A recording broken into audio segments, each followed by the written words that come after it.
Hi friends! Thanks for tuning in.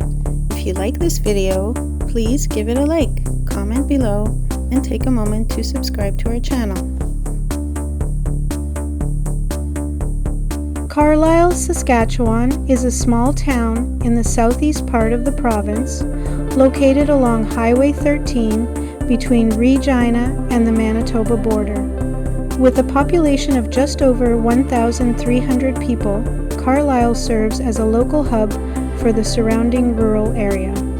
The town sits in a region known for its fertile farmland, open prairie landscapes, and a slower pace of life that reflects Saskatchewan's agricultural roots. The town was established in the early 20th century during a period of rapid settlement across the prairies. Carlyle was incorporated as a village in 1906. Its development was closely tied to the arrival of the railway, which played a key role in transporting grain and supplies and connecting the community to larger markets. Like many prairie towns, the railway helped shape Carlyle's early growth and layout. Agriculture remains the foundation of Carlyle's economy. The surrounding area produces crops such as wheat, canola, oats, and barley, along with cattle farming. Over time, farming operations have become more advanced and efficient, but the connection between the town and the land remains strong. Carlyle continues to act as a service center, providing equipment, supplies, and support to the farming communities nearby. Carlyle is also known for its proximity to Moose Mountain Provincial Park, located a short drive to the north. This park is one of Saskatchewan's oldest provincial parks, established in 1931. It offers a contrast to the open prairie, with forested areas, lakes, and wildlife. The park draws visitors year-round for camping, hiking, fishing, and outdoor recreation, making Carlyle a convenient stopping point for those exploring the region. The town has a strong sense of community, supported by local events and traditions. One of the highlights is the Carlyle Fair and Rodeo, which has been held for generations. This event brings together residents and visitors for agricultural exhibitions, rodeo competitions, and family-friendly activities. Historically, the land around Carlyle has deep roots that go back long before settlement. Indigenous peoples lived on and traveled through this region for generations, relying on the land's natural resources. Their presence is part of the broader history of southeastern Saskatchewan and remains an important part of the story of the area. Today, Carlyle stands as a steady and resilient prairie town. It offers a mix of history, agriculture, and access to natural landscapes. For travelers, it provides a clear and authentic look at a Saskatchewan community that continues to adapt while holding on to its roots.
Thanks for watching!